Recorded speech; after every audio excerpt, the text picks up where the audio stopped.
اگر تو دل و جان سے ایمان لاتا ہے تو بپتسمہ لے سکتا ہے۔ ہمارے لیے آج کی پہلی تلاوت رسولوں کے اعمال، اس کا 8واں باب، اس کی 26ویں سے 40ویں آیات مقدسہ۔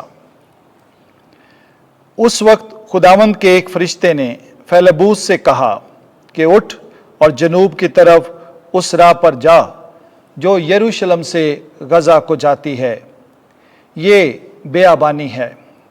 وہ اٹھ کر روانہ ہوا، اور دیکھو ایک حبشی خواجہ سرا جو حبشیوں کی ملکہ کنداکا کا معزز اور اس کے تمام خزانے کا مختار تھا، اور یروشلم میں عبادت کے لیے آیا تھا۔ وہ اب واپس جا رہا تھا اور اپنی رتھ پر بیٹھا ہوا اشعیا نبی کا صحیفہ پڑھ رہا تھا۔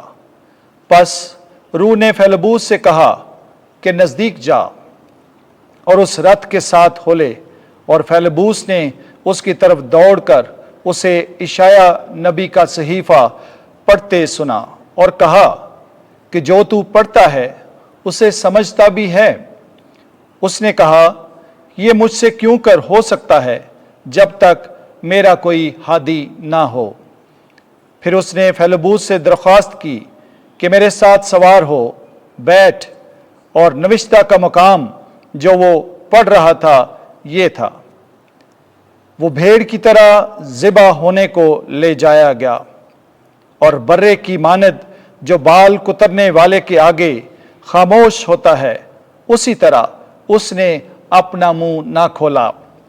وہ پست حالی میں انصاف سے محروم رہا۔ کون اس کی پشت کا حال بیان کرے گا، کیونکہ اس کی زندگی زمین پر سے مٹائی جائے گی۔ خواجہ سرا نے فیلبوس سے مخاطب ہو کر کہا کہ میں تیری منت کرتا ہوں، مجھے بتا کہ نبی یہ کس کے حق میں کہتا ہے، کیا یہ اپنے یا کسی اور کے؟ تب فیلبوس نے اپنی زبان کھول کر اسی نوشتہ سے شروع کر کے اسے یسوع کی بشارت دی، اور راہ میں چلتے چلتے وہ کہیں پانی پر پہنچے۔ تب خواجہ سرا نے کہا کہ دیکھ، پانی موجود ہے، اب مجھے بپتسمہ لینے سے کون سی چیز روکے ہے؟ فیلبوس نے کہا اگر تو اپنے دل و جان سے ایمان لاتا ہے تو بپتسمہ لے سکتا ہے۔ اس نے جواب میں کہا میں ایمان لاتا ہوں کہ یسوع مسیح خدا کا بیٹا ہے۔ پس اس نے رتھ کو کھڑا کرنے کا حکم دیا، اور فیلبوس اور خواجہ سرا پانی میں اتر پڑے، اور اس نے اس کو بپتسمہ دیا۔ جب وہ پانی سے نکلے تو فیلبوس روح خداوند سے اٹھایا گیا، اور خواجہ سرا نے اس کو پھر نہ دیکھا۔ تب وہ خوشی کرتا ہوا اپنی راہ چلا گیا، اور فیلبوس اس دودھ میں آ نکلا، اور کیسریا میں پہنچنے تک سب شہروں میں بشارت دیتا گیا۔ پاک کلام کے پڑھے اور سنے جانے پر خدا کی کثرت سے برکت ہو۔ زبور 66 جماعتی جواب: ہیلیلویا۔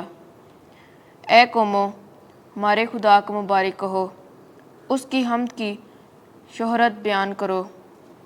اس نے ہماری جانوں کو زندگی بخشی ہے، اور ہمارے پاؤں کو پھسلنے نہیں دیا۔ جماعتی جواب: ہیلیلویا۔ تم سب جو خداوند سے ڈرتے ہو، آ کر سنو، میں تمہیں بتاؤں گا کہ اس نے میرے لیے کیا کیا کیا ہے۔ میں نے اپنے منہ سے اسی کو پکارا اور اپنی زبان سے اس کی تمجید کی۔ جماعتی جواب: ہیلیلویا۔ خدا مبارک ہو، جس نے نہ تو میری دعا کو رد کیا اور نہ اپنی شفقت ہی کو مجھ سے باز رکھا۔ جماعتی جواب: ہیلیلویا۔ خداوند آپ کے ساتھ ہو۔ انجیل مقدس یوحنا کے مطابق اے خداوند تیری تمجید ہو۔ 6 باب 44ویں آیت سے لے کر 51ویں آیت تک۔ میں وہ زندہ روٹی ہوں جو آسمان سے اتری ہے۔ اس وقت یسوع نے یہودیوں سے کہا، کوئی میرے پاس آ نہیں سکتا جب تک باپ جس نے مجھے بھیجا ہے اسے کھینچ نہ لائے، اور میں اسے یوم آخر میں پھر زندہ کروں گا۔ صحائف انبیاء میں یہ لکھا ہے کہ اور وہ سب خدا کی تعلیم پائیں گے۔ صحائف انبیاء میں یہ لکھا ہے کہ اور وہ سب خدا سے تعلیم پائیں گے۔ جو کوئی باپ کی سنتا اور اس سے تعلیم پاتا ہے وہ میرے پاس آتا ہے۔ یوں نہیں کہ کسی نے باپ کو دیکھا ہے، مگر جو خدا کی طرف سے ہے اسی نے باپ کو دیکھا ہے۔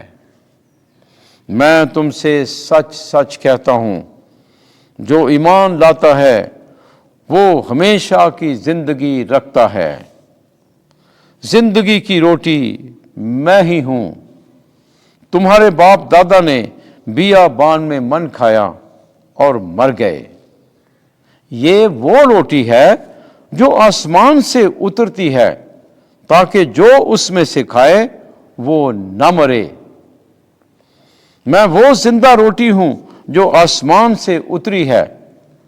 اگر کوئی اس روٹی میں سے کھائے تو ہمیشہ تک زندہ رہے گا، اور جو روٹی جہان کی زندگی کے لیے میں دوں گا وہ میرا گوشت ہے۔ انجیل مقدس کے وسیلے سے ہمارے گناہ معاف کیے جائیں۔ اے مسیح، تیری ستائش ہو۔